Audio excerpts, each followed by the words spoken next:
Good morning, family, friends, and anyone else that might be tuning in. So it's been a long time since I did any videos. Quite frankly, we had some home stuff going on. Started all the way back in November. If you watch some of my other videos, you kind of know. Interesting side note: I posted about the fire at the house that we live in. Heather and I have our own house that is in another town, not that far away from where we live now.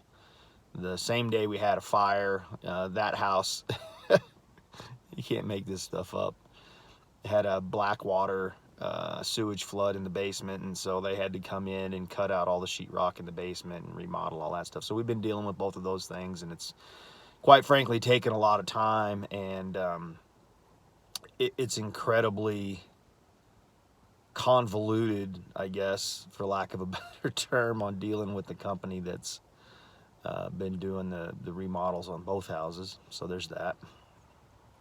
But anyway, I just kind of wanted to talk about, holy cow, current events that are going on right now. This whole Afghanistan thing, my goodness, what a nightmare. The issue is, you've got an administration in there that felt like it was the right thing to do to pull troops out. And while I don't want to see our American soldiers in other countries fighting in endless, needless wars, the issue is this: Afghanistan as a whole is a hotbed, or was a hotbed, for terrorist activity, and we just walked away from it and allowed the Taliban to go back in there. Now the Taliban couldn't do anything about Al Qaeda before. I don't even think that they bothered to do anything about Al Qaeda before. So what we've actually done is created a state that's going to allow and have a safe haven for a new generation of terrorists. Now, here's the thing. If you want to leave those people alone and let them have their own country, that's fine. It's their country. But the issue is, as a free country as we are, America, we're a threat to their way of life, right? So you have the old school way of thought, which is what the Taliban runs off of, where, all their citizens are subjects, and they're subjugated to whatever the Taliban rule is, and that includes a lot of stuff that's very detrimental to women.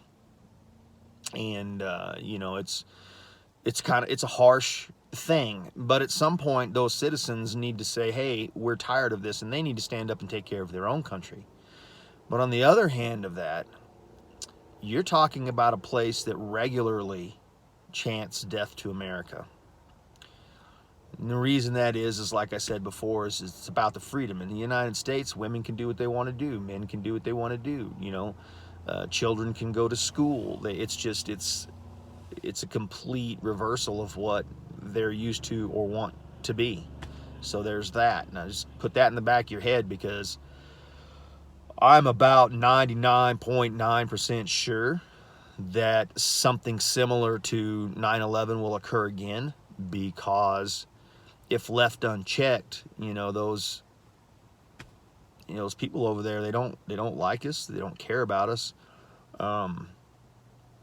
They have their own ways, and if their own ways, if they stay inside of their borders, they do what they do, I'm okay with that. I'm not okay with them, killing, women and children, and people that don't, want to be part of the Taliban army. I'm not okay with that. But at some point, if you're going to stop that stuff, you basically have to take the entire country, right? You have to annex it as part of the United States, which I don't think that we want to do or are willing to do.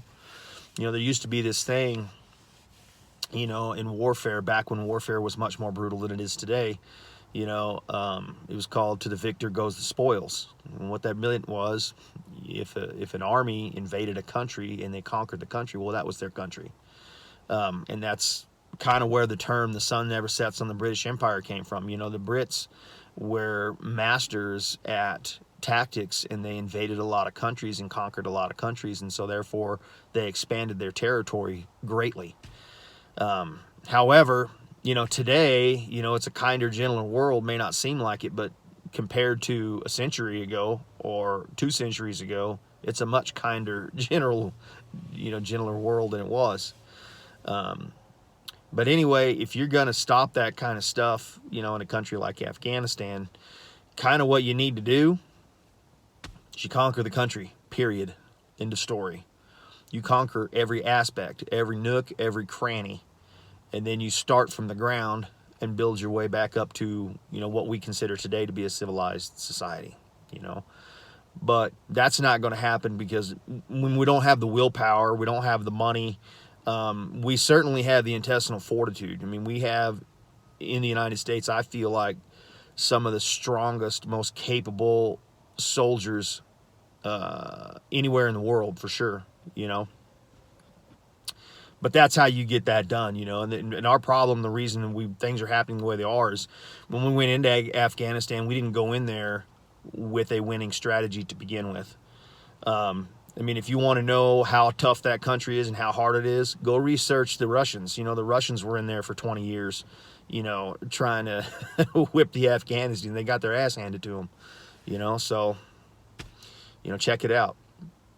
So moving on to kind of my next subject is this new, kind of uptick in, the corona, COVID, pandemic, epidemic, whatever you want to call it, thing.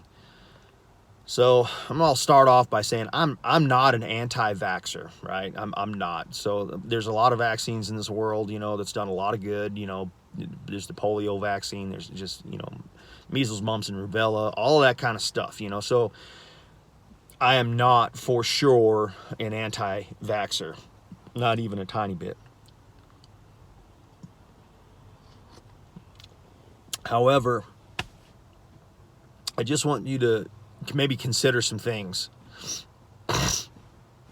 Look at what happened with the vaccine, untested, unproven, released on a provisional basis by a few different companies. There's Johnson & Johnson, there's Pfizer, and there's Moderna. Those are probably the three most prevalent ones. And when those vaccines came out, they said, oh, you only need 2 shots, you'll get one, and then, 20 days later, 28 days, or whatever, you'll get another one.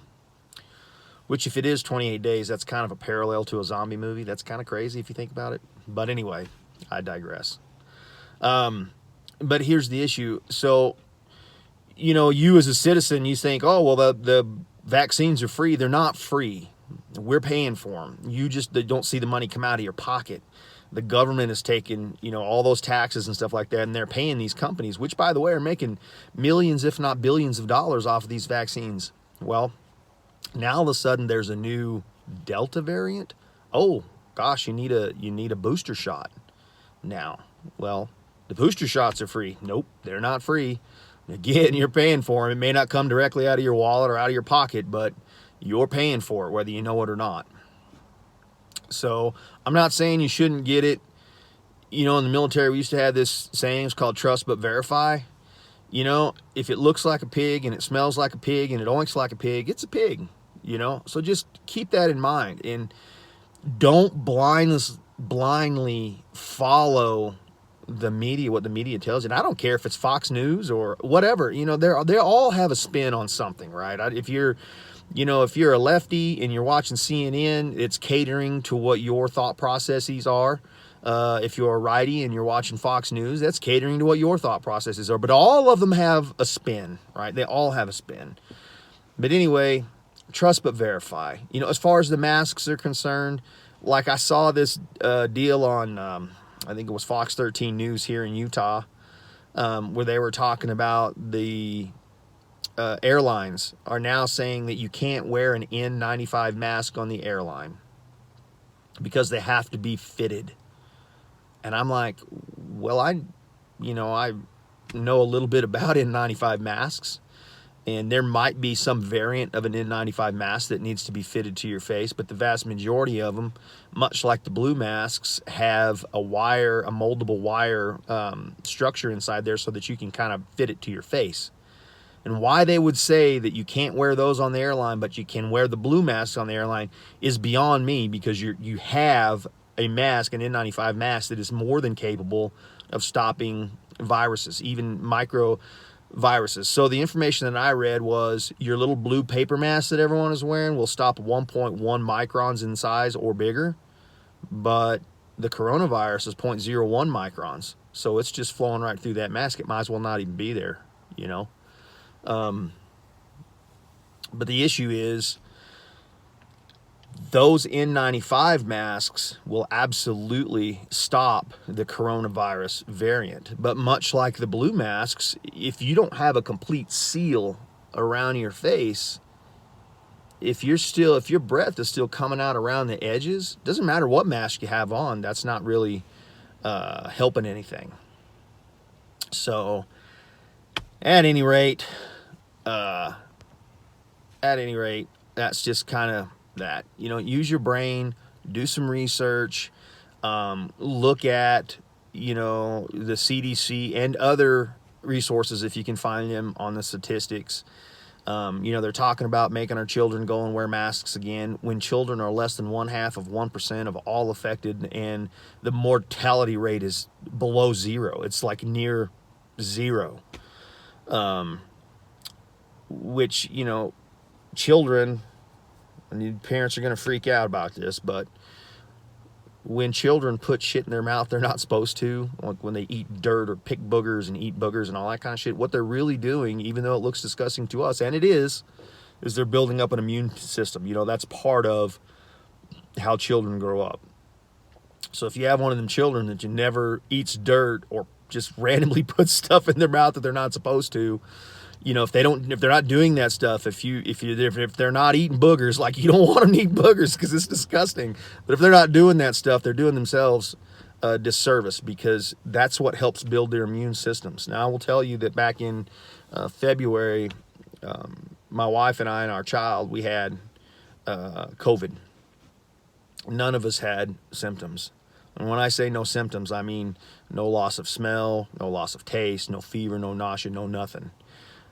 Quite frankly, we got tested at 2 different places at 2 different times, and so otherwise I would have thought maybe they were false positives, but I don't think all 3 of us having false positives at different places at different times is probably a reasonable thing to think. Anyway, I spent basically 2 weeks, you know, snowshoeing and playing video games with my kid. I felt a little silly sitting at home, to be honest with you, quarantining. But who knows? Who knows? The other thing too is they're going to talk to you about, on the one hand, they're going to talk to you about the very small percentages of people that are actually dying and having the adverse effects of the vaccines. But on the other hand, they're not going to talk to you about the very small percentages of people that are dying from COVID by themselves, right? So they're playing both sides of the fence. Now, is there some truth to both sides? Sure. You know, use your brain. You have a brain, and believe it or not, the brain that's in your head is by far and away more powerful than any computer on planet Earth. It may not have the computational speed that these computers on Earth have, but your brain is amazing, and it's super powerful. I mean, use it. Use it. Spend some brain cells and look at some of these things that are going on in the world and make your own opinion. I don't care if you're right or left, politics aside. You know, I got a lot of friends that are lefties. I got a lot of friends that are righties. I would be what you would consider a righty, but I'm not. I don't judge any of my friends. Like, I have one friend. His name's Asa. He's a great guy. And he will tell you for sure and for certain that he is a lefty, no doubt about it. And we have lots of discussions about this or that, and sometimes we don't agree, sometimes that we do. Sometimes I change his mind, sometimes he changes my mind. But at the end of the day, he's still my buddy, and I love him to death. He's a good dude. And so I'm not going to lose a friend, you know, over politics because it's stupid. But at any rate, I love you guys. Thanks for watching. We'll see you next time. Have a great day.